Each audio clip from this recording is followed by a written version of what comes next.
India has confronted this challenge since independence, having a neighbor.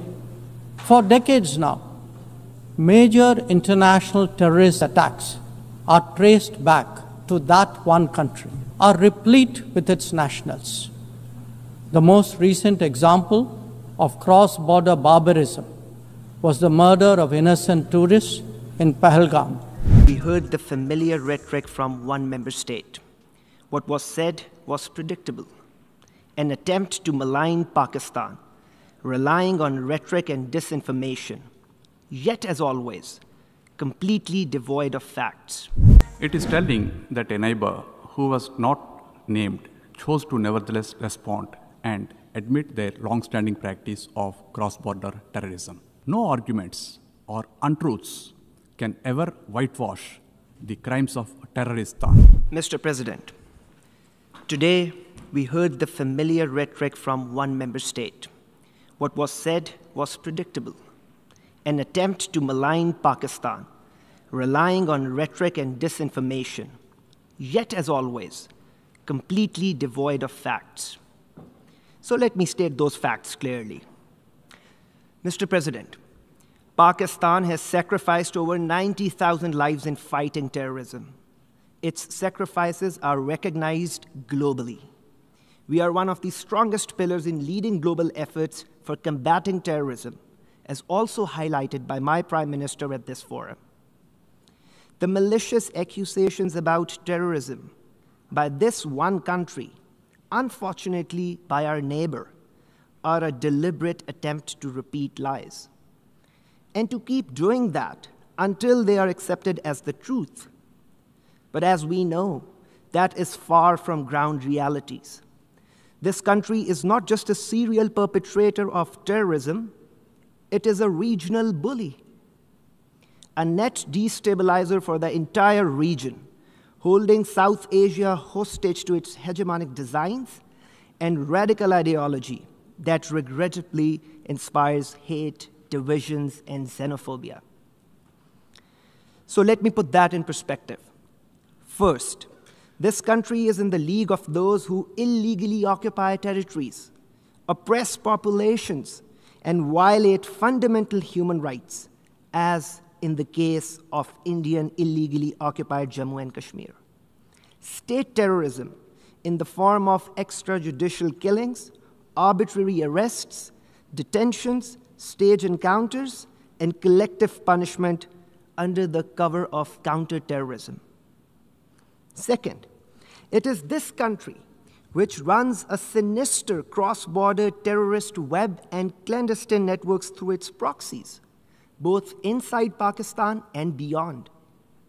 This country also holds the distinction of having its serving naval officer working for its intelligence agency, Commander Kulbhushan Jadhav, caught red-handed by Pakistan, involved in heinous acts of terrorism and sabotage.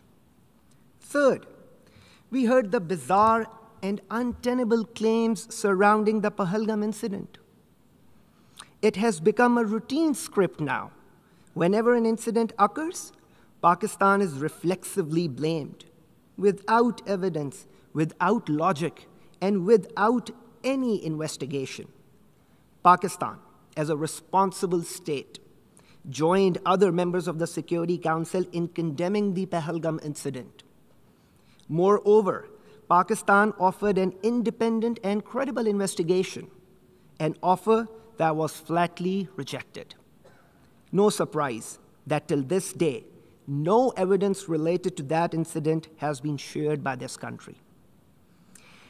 And then using that incident as a pretext, and in gross violation of international law, blatant aggression was mounted against Pakistan between 7 and 10th May, which resulted in the loss of 54 innocent lives, 15 of them children, 13 women. To this, my country delivered a befitting, yet carefully calibrated response, exercising our right to self-defense under Article 51 of the UN Charter. This multi-domain response was directed solely at military targets and resulted in downing of multiple aircrafts, along with other significant military setbacks for the aggressor. Mr. President, this country's behavior sets a dangerous precedent for international legal order. It is a template for states that seek to violate international law, undertake extraterritorial assassinations, threaten their neighbors, and commit acts of blatant aggression. Such unlawful and reckless behavior must not be ignored by the international community. Pakistan remains committed to peace. More than 1.9 billion people of South Asia, a quarter of the world's population, deserve prosperity and stability. But these goals cannot be achieved through threats and intimidation.